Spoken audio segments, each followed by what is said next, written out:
G'day, I'm Nick and I'm here to talk to you about the Australian approach to the whole remote team thing. We know a bit about remote here. We're so far from anywhere, we've been forced to manage remote teams forever. And we learnt it from our land. Oddly, Australia's native animals mimic almost perfectly many of the characters that exist in your virtual team. The kangaroo, like this bloke here. Every team has one, bouncy, energetic, but they can be a problem if they head in the wrong direction. Kangaroos can travel up to 60 kilometres an hour and jump 4-metre fences. Your kangaroo in your team has great energy, but be sure to give your kangaroo some really good directions. The koala. You may recognise the koala in your team.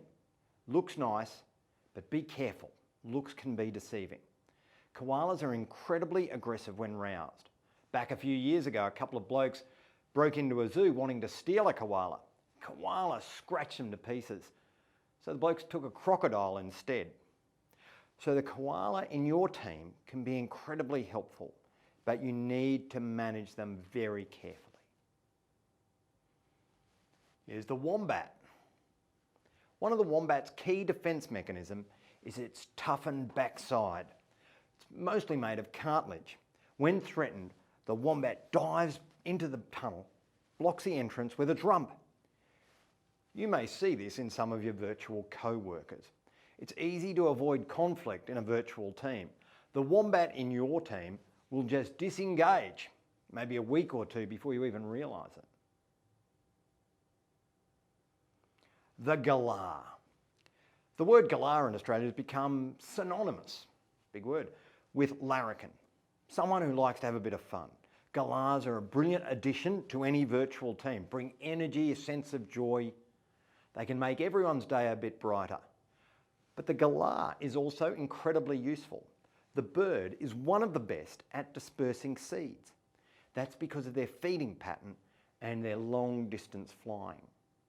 Likewise, the Gala in your team should be quick with a joke, but they should also know they need to get things done.